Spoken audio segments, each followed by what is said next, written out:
અમેરિકાની ધરતી પર પોતાના કાળજાની કોર સમાન 21 વર્ષની તેજસ્વી ભારતીય દીકરી પોતાના મિત્રો સાથે રસ્તા કિનારે ઊભી હોય અને અચાનક 100 માઇલની ભયાનક ઝડપે આવતી ઝડપી ગાડી નબીરા સાથે આ ચારેય માસૂમ જિંદગીઓને ક્ષણવારમાં ઉઠાવી જાય અને 3 વર્ષની લાંબી કાનૂની લડાઈ પછી અદાલતમાં આરોપી પર હત્યાનો કેસ ચલાવવાનો નિર્ણય આવે ત્યારે તે પરિવારના દિલ પર શું અસર થતી હશે? દોસ્તો, અમેરિકાના કેલિફોર્નિયા રાજ્યમાંથી સામે આવેલા આ ચોંકાવનારા અને કાળજું કંપાવી દેનારા ન્યૂઝ પાછળનું કડવું સત્ય જાણીને તમારા પગ તળેથી જમીન સરકી જશે. દોસ્તો, આજના આધુનિક યુગમાં અમેરિકાની ધરતી પર વસતા આપણા લોકોના સંતાનોની સુરક્ષા અને માર્ગ અકસ્માતના કાયદાઓ સામે બહુ મોટા સવાલો ઊભા થયા છે. અત્યારે અમેરિકાના લોસ એન્જલસ કાઉન્ટીમાંથી આવેલા સત્તાવાર અહેવાલો મુજબ પેપરડાઇન યુનિવર્સિટીની તેજસ્વી વિદ્યાર્થીની આશા વિયર અને તેની 3 સખીઓના કરુણ મોત અરેરાટી ભર્યા અકસ્માત કેસમાં બહુ જ મોટો કાનૂની વળાંક સામે આવ્યો છે.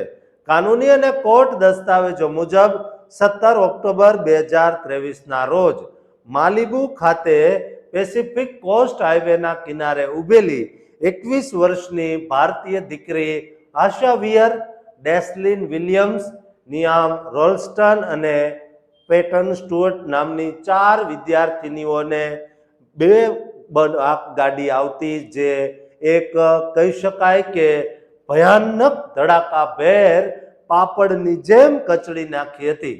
આ આખી ઘટનામાં ચારેય માસૂમ છોકરીઓના ઘટના સ્થળે જ કરુણ મોત નિપજ્યા હતા. મૃતક આશા વિયરનો જન્મ ઉત્તર આયર્લેન્ડમાં થયો હતો. બાદમાં તે પેન્સિલ્વેનિયા શિફ્ટ થઈ હતી. તેના માતા પિતા ભારતીય હતા અને પેપરડાઇન યુનિવર્સિટીમાં અંગ્રેજી વિષયની હોશિયાર વિદ્યાર્થીની હતી. તે લખાણ, ફોટોગ્રાફી અને પ્રવાસની શોખીન હતી તથા પેપરડાઇનના ઇન્ડિયન સ્ટુડન્ટ એસોસિએશનમાં તે બહુ જ સક્રિય હતી અને લંડનના આંતરરાષ્ટ્રીય પ્રોગ્રામમાં પણ ભાગ લીધો હતો. તેની માતા વિનીતા વિયરે જણાવ્યું હતું કે આશા શબ્દનો અર્થ આશા થાય છે, જે તેના જીવનની સાચી ઓળખ હતી.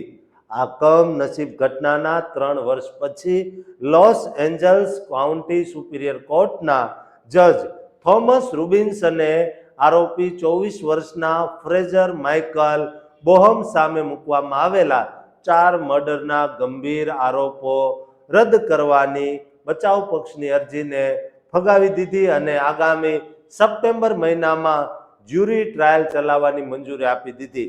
સરકારી વકીલોનો કડક આરોપ છે કે આરોપી બોહમ 45 માઇલની ઝડપ મર્યાદાવાળા રોડ પર પોતાની BMW ગાડી 100 માઇલથી પણ વધુની ભયાનક ઝડપે ચલાવી રહ્યો હતો અને નિયંત્રણ ગુમાવતા રસ્તા પર પાર્ક થયેલી ગાડીઓ સાથે અથડાઈને તે ગાડીઓ નિર્દોષ વિદ્યાર્થીઓ પર ચડી ગઈ હતી.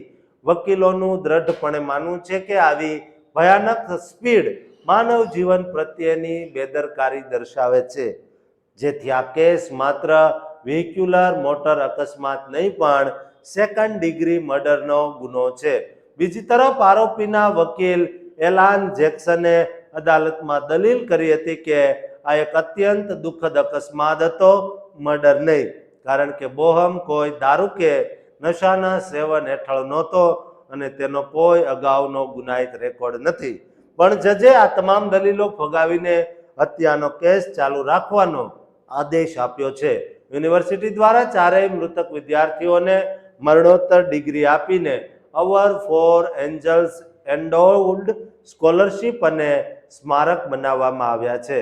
દોસ્તો, એક નબીરાના કારણે આપણી એક દીકરી એની અમેરિકન ફ્રેન્ડ સાથે આ દુનિયામાં નથી રહી, ત્યારે આ નબીરાને શું સજા આપવી જોઈએ તે તમે કોમેન્ટ બોક્સમાં જરૂર લખજો અને આપણા સંતાનો સલામત રહે તે માટે શું કરી શકાય તે પણ કહેજો અને આ ચેનલને સબસ્ક્રાઇબ કરવાનું ચૂકતા નહીં.